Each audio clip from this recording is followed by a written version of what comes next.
Ana ingat, ana dulu pada waktu pulang dari pondok itu, ana merasa banyak dosa sama orang tua ya. Karena kita selalu debat sama orang tua.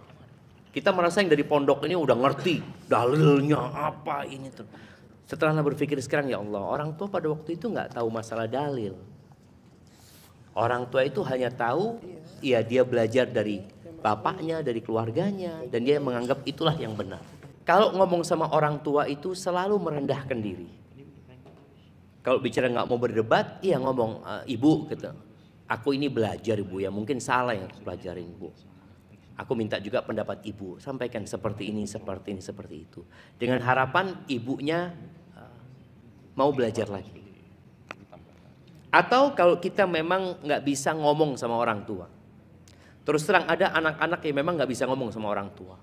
Kalau ngomong sama orang tua boleh jadi dia yang nanti tadi berdebat, marah sama orang tua ya, karena merasa orang tuanya tidak mau menerima kebenaran, padahal ini dalilnya jelas ini dan itu.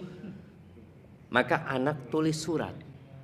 Kita perlu belajar nulis surat buat orang tua kita. Tulis surat buat orang tua kita. Kalau orang tua yang suka baca ya, minta maaf sama orang tua, ucapkan terima kasih, lalu jelaskan, ibu. Jadi kalau orang tua kita itu mungkin punya 10 kesalahan, tulis surat itu hanya untuk 1 kesalahan. Karena bertahap memperbaiki ya. Bahasanya juga bahasa tadi tidak menggurui. Ibu, menurut yang aku pelajari ya, wallahu a'lam ya, sesuai dengan yang disebutkan oleh Allah, sabda Nabi SAW, seperti ini ibu.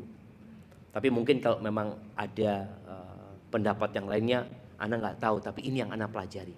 Dengan harapan orang tua itu sadar, karena kesian memang orang tua yang sudah sepuh ya, itu sulit menerima kebenaran. Kalau kita lihat ya, pengikut Nabi itu rata-rata anak muda. Kapan orang sepuh masuk Islam? Ketika Islam menaklukkan kota Mekah, baru mereka melihat dengan nyata kebenaran itu.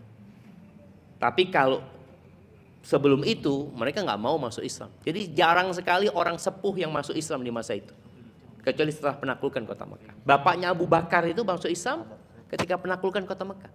Padahal anaknya sudah masuk Islam, cucunya sudah masuk Islam, menantunya sudah masuk Islam, tapi bapaknya belum masuk Islam. Ketika penaklukan kota Mekah, baru bapaknya masuk Islam. Jadi mungkin seperti itu yang harus dilakukan anak ya.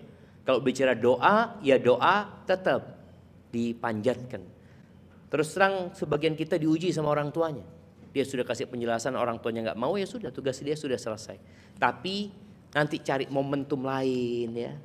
Dia sampaikan lagi pada orang tua. Jangan sampai orang tua itu dikasih tahu sampai muntah dia. Kan ada anak kan? Enggak, anak nggak boleh biarkan orang tua anak. Kasih tahu lagi, akhirnya muntah dia, nggak mau lagi sama anaknya. Maka tolong cari waktu yang tepat, kemudian cari kondisi yang tepat, kemudian kita sampaikan kepada orang tua kita. Yang jelas kita nggak bisa ngasih hidayah buat orang tua kita. Sebagaimana Nabi Ibrahim nggak bisa kasih hidayah buat bapaknya, sebagaimana Nabi Muhammad SAW nggak bisa ngasih hidayah kepada pamannya sendiri.